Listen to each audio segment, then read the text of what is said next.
salam damai sejahtera bagi Bapak Ibu, saudara-saudara, bahkan anak-anak semuanya yang kami hormati dan yang sangat dikasihi oleh Allah. Saat ini saya akan menyampaikan renungan firman Allah yang intinya merupakan pertanyaan, yaitu bagaimana caranya supaya kita ini mengalami kehidupan yang bahagia dan sejahtera. Saya akan mengajak saudara-saudara membaca sebuah ayat yang tertulis di dalam kitab Keluaran pasal yang ke-23. Tetapi kamu harus beribadah kepada Tuhan Allahmu, maka Ia akan memberkati roti makananmu dan air minumanmu, dan aku akan menjauhkan penyakit dari tengah-tengahmu. Inilah ketentuan yang dibuat oleh Allah kepada bangsa Israel ketika itu. Dan ketentuan yang sama tetap berlaku bagi kita yang hidup pada zaman sekarang ini. Untuk mengalami kehidupan yang bahagia dan sejahtera adalah bahwa kita harus selalu beribadah kepada Allah. Maka roti makanan kita akan diberkati, juga air minuman kita akan diberkati, juga segala penyakit yang datang kepada kita akan disembuhkan, bahkan akan dilalukan daripada kita.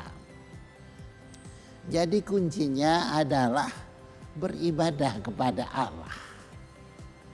Beribadah dalam pengertian yang umum adalah pergi ke gereja. Bersama-sama pergi ke gereja, bersama-sama beribadah kepada Allah, di mana materi ibadah itu adalah berdoa, menyembah, memuji Tuhan, lantas firman Tuhan dibentangkan, kemudian persembahan-persembahan diberikan, kemudian mungkin ada kesaksian-kesaksian, kemudian doa penutup. Itu adalah pengertian ibadah yang umum. Tetapi ada juga ibadah keluarga. Ibadah keluarga ini dilakukan oleh keluarga-keluarga, di mana seorang suami akan menjadi imam bagi seisi rumahnya yang terdiri dari istri dan anak-anak, atau mungkin ada pegawai atau pembantu rumah tangga yang ada di dalam rumahnya. Ibadah keluarga. Jadi ibadah bisa diartikan pergi ke gereja beramai-ramai, tapi juga bisa diartikan di rumah masing-masing. Seperti yang terjadi pada zaman ketika bangsa Israel berada di tanah Mesir selama 430 tahun, tetapi pada akhirnya mereka harus keluar dari tanah Mesir. Apa yang terjadi pada waktu itu adalah bahwa Allah berfirman kepada Raja Mesir Firaun melalui Nabi Musa. Allah tersebut bunyinya adalah, lepaskanlah umatku itu pergi supaya mereka beribadah kepadaku. Jadi ibadah yang dimaksud di dalam pernyataan tersebut adalah bangsa Israel pergi meninggalkan tanah Mesir menuju padang pasir, dan di sana mereka mendirikan kemah sembahyang dan mereka beribadah kepada Allah bersama-sama pagi dan petang, siang dan malam, setiap hari bersama dengan umat yang jumlahnya berjuta-juta orang.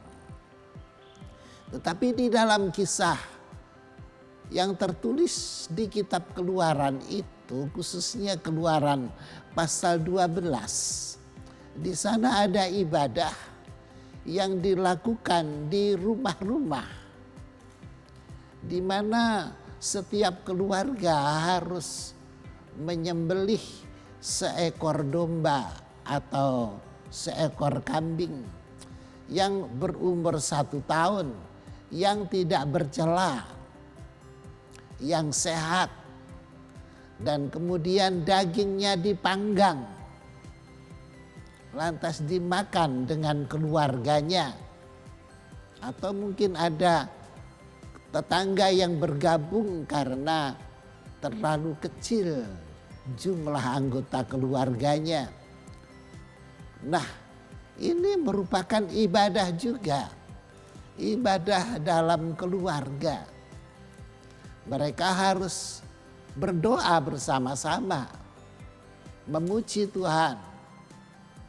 Lantas mereka makan bersama-sama, yaitu daging binatang korban yang telah dipanggang dan telah masak itu. Dan kemudian sisanya harus dibakar dengan api sampai habis, tidak boleh tersisa.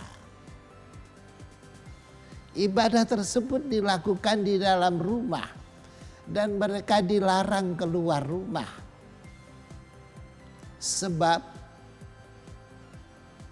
pada malam tersebut Allah mengirimkan malaikat kematian untuk membunuh anak-anak sulung di negeri Mesir. Dari anak raja sampai menteri-menterinya, pegawai-pegawainya, tentaranya, penduduk sipil, semuanya anak sulungnya mati. Bahkan sampai binatang ternaknya pun juga mengalami kematian. Tetapi di rumah bangsa Israel tidak terdengar jeritan kematian, tidak terdengar isak tangis sedikit pun juga. Karena apa? Karena mereka ada di dalam rumah masing-masing. Dan rumah itu ambang pintunya telah dilabur dengan darah domba yang tadi telah disembelih dan dagingnya dimakan setelah dipanggang. Jadi malaikat kematian itu beridar-idar ke seluruh Mesir, memasuki setiap rumah yang tidak ada tanda darahnya. Puji Tuhan. Jadi beribadah artiannya seperti itu. Beribadah di rumah bersama dengan keluarga. Kemudian beribadah di padang pasir bersama dengan seluruh bangsa, yaitu bangsa Israel. Beribadah bersama ini adalah merupakan kewajiban.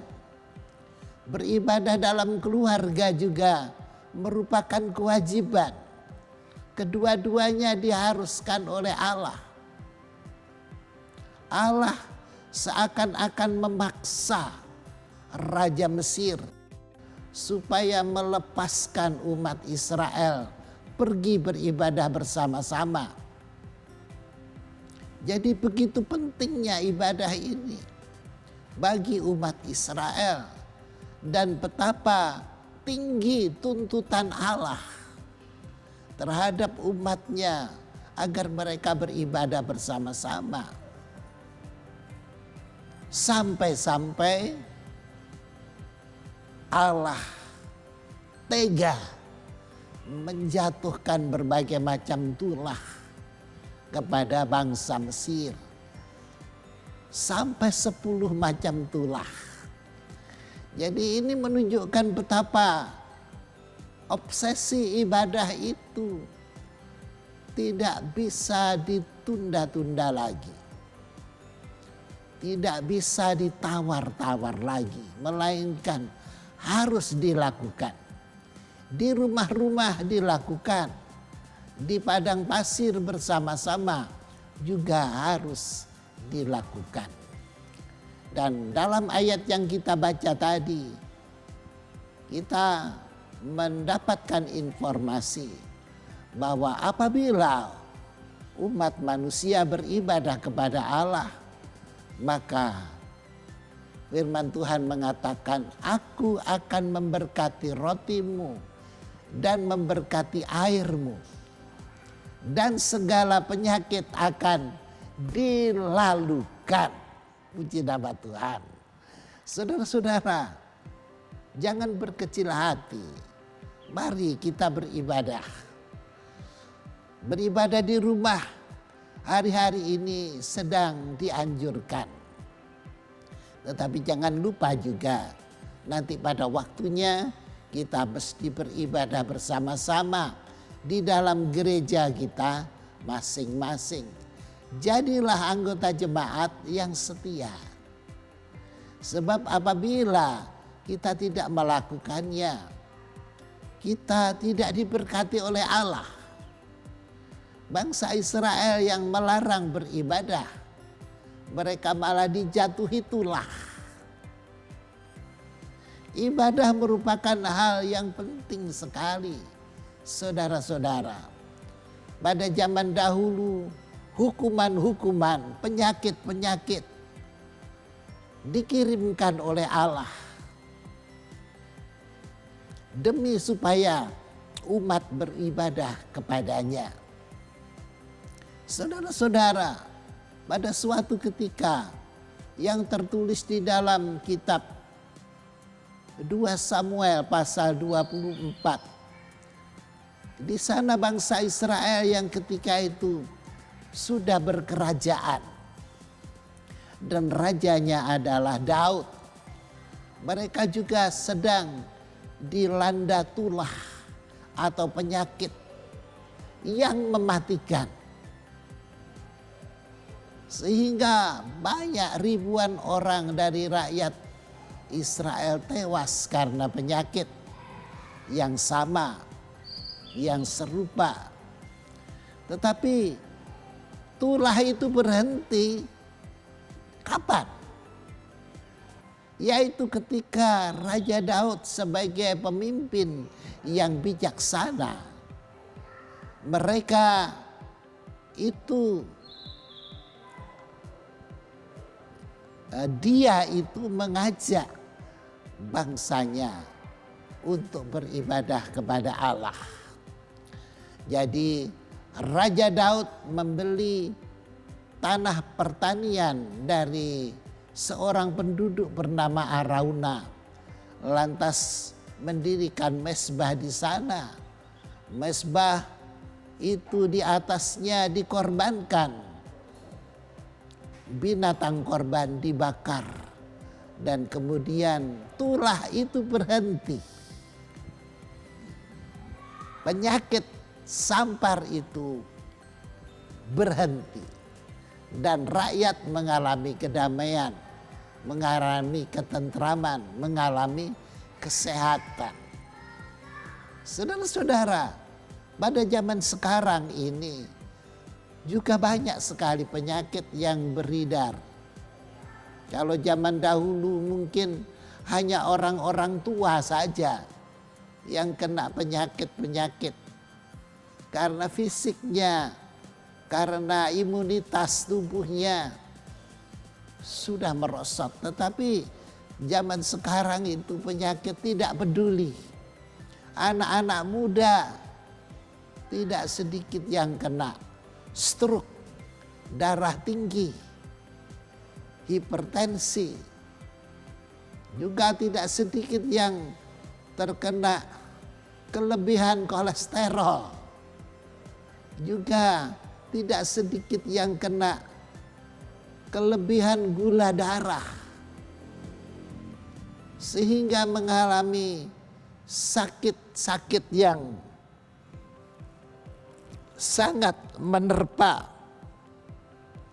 Mereka terkena diabetes. Diabetes ini merupakan penyakit pembunuh yang tinggi sekali. Kemudian juga jantung. Ya, jantung koroner.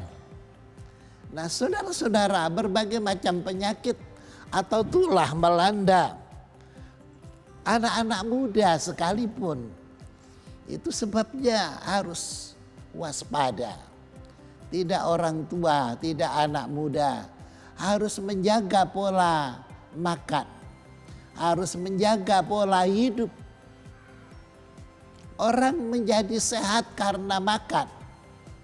Tetapi orang menjadi sakit juga karena makan. Oleh sebab itu pola makan yang benar membuat orang terjaga kesehatannya. Pola hidup yang benar membuat orang siapapun juga terjamin kehidupannya. Nah, penting sekali untuk selalu beribadah kepada Allah. Dalam salah satu ayatnya di kitab Timotius, Rasul Paulus menyatakan bahwa latihan bagi tubuh itu sedikit gunanya. Tetapi ibadah kepada Allah itu besar sekali manfaatnya. Karena menyangkut kehidupan yang akan datang. Jadi mari berolahraga supaya badan sehat. Tetapi jangan lupa beribadah kepada Allah ini adalah tidak bisa ditawar-tawar lagi. Itu pula sebabnya maka kita hari-hari ini harus berdoa dengan kuat, dengan menangis, mencucurkan air mata, minta ampun kepada Allah supaya bangsa Indonesia segera terlepas dari wabah penyakit corona. Bahkan di seluruh dunia, bangsa-bangsa supaya dilepaskan dari penyakit yang sedang mendera sekarang ini. Dan mari kita ingat-ingat bahwa berkat kesembuhan itu datangnya karena beribadah kepada Allah. Beribadah adalah masalah yang utama. Maka aku akan memberkati rotimu dan airmu, dan segala penyakit akan disembuhkan. Puji nama Tuhan. Saudara-saudara sekalian, kematian terjadi di mana-mana. Dan kita tidak ada di antara kita yang tidak mengharapkan kebaikan. Semua mengharapkan kebaikan supaya sehat, supaya sejahtera, supaya bahagia. Dan orang berusaha, dunia berusaha, lembaga-lembaga masyarakat berusaha, lembaga-lembaga dunia berusaha untuk mencapai kebaikan, mencapai perdamaian, mencapai kesehatan, mencapai kemakmuran, mencapai kemudahan. Pokoknya hal-hal yang baik yang diinginkan oleh manusia. Dan Tuhan yang maha baik mengabulkannya. Tuhan memberkati manusia dengan kemajuan-kemajuan teknologi di bidang apa saja. Teknologi pangan, teknologi pertanian, dan segala macam. Teknologi pendidikan. Tuhan mengabulkan, manusia diberkati dengan akal budi dan kepintaran. Tetapi saudara-saudara, yang harus diwaspadai adalah bahwa setan tidak tinggal diam. Setan terus bekerja. Di Taman Eden setan telah bekerja melalui lidah bercabangnya ular itu yang menyampaikan tipu muslihat kepada Adam dan Hawa. Itu sampai hari ini tetap dilakukan. Sehingga dosa di Taman Eden itu tidak berhenti sampai di situ saja. Sampai sekarang dosa terus berkembang sampai hari ini. Sampai masa-masa yang akan datang. Dan dosa inilah yang mendatangkan kesengsaraan umat manusia. Sengsara karena kehilangan damai. Sengsara karena menderita kesulitan. Sengsara karena sakit penyakit. Sengsara karena dihukum oleh Allah dengan tulah, dengan malapetaka. Jadi baiklah bagi kita semuanya mengusahakan segala sesuatu yang baik. Bagi pemerintah, bagi bangsa-bangsa, bagi negara-negara. Kita hargai usaha-usahanya yang baik. Tetapi jangan lupa saudara-saudara bahwa dosa terus berkembang di seluruh dunia oleh karena kejahatan si iblis, raja kegelapan. Dan itu juga sebabnya maka dunia sebenarnya ke depan yang kelihatannya semakin baik, sesungguhnya dunia menjadi semakin tidak baik. Itu artinya ke depan dunia tidak akan terlepas dari penderitaan. Dunia tidak akan terlepas dari kesengsaraan. Dunia tidak akan terlepas dari sakit penyakit. Kalau kita membaca di dalam kitab Wahyu, banyak sekali penyakit-penyakit yang kemudian ditimpakan oleh Allah kepada umat manusia. Sejak Tuhan Yesus belum datang kembali, sakit penyakit itu terus banyak sekali beredar-edar. Sejak gereja belum sempurna, sampai gereja sempurna dan diasingkan, di mana dunia dikuasai oleh Raja Antikristus. Hukuman Allah semakin banyak menimpa umat manusia. Dan nanti ketika Tuhan Yesus datang kembali, segala sesuatunya yang buruk itu habis.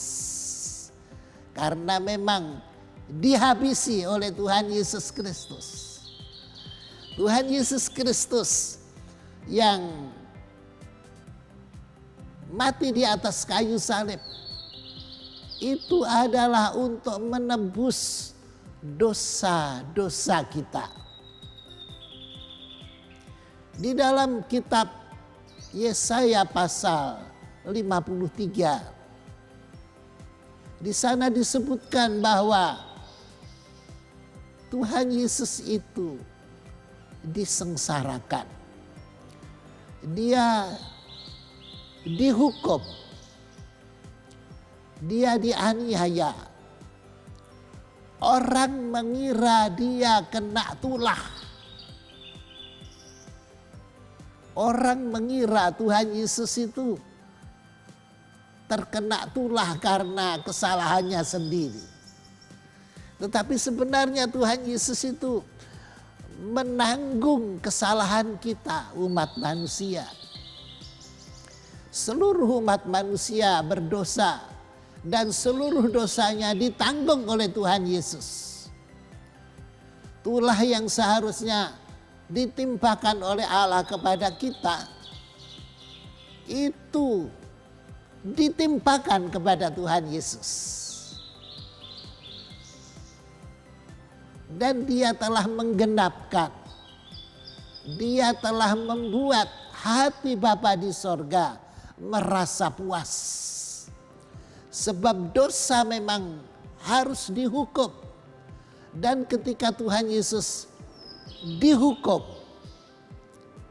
dan dia rela menanggung hukuman manusia, darahnya tertumpah di atas kayu salib Golgota, maka hati Allah menjadi puas.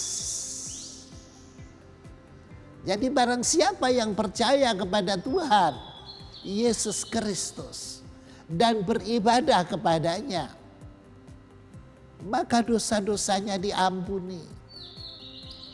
Maka tidak akan dijatuhi oleh tulah.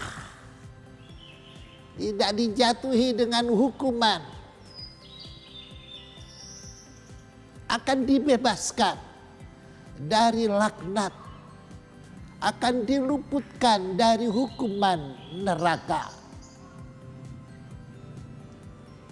Hanya dengan satu hal saja.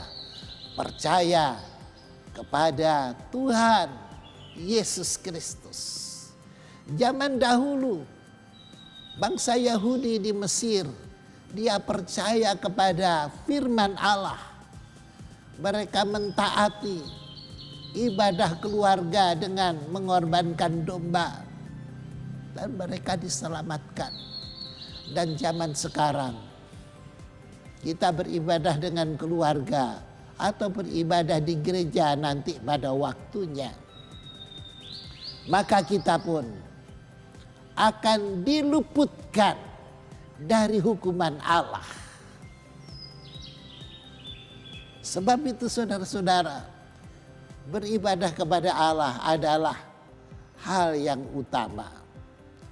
Dahulu, sekarang, atau ke depan, beribadah kepada Allah adalah hal yang utama. Maka Tuhan berjanji bahwa aku akan memberkati rotimu dan airmu, dan segala penyakit akan dilalukan. Puji Tuhan saudara-saudara.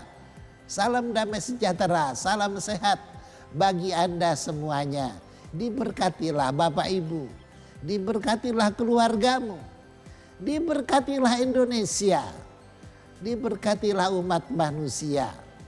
Kiranya damai sejahtera Tuhan melimpahi kita semuanya. Di dalam namanya Tuhan Yesus Kristus. Haleluya. Salam pengabdian.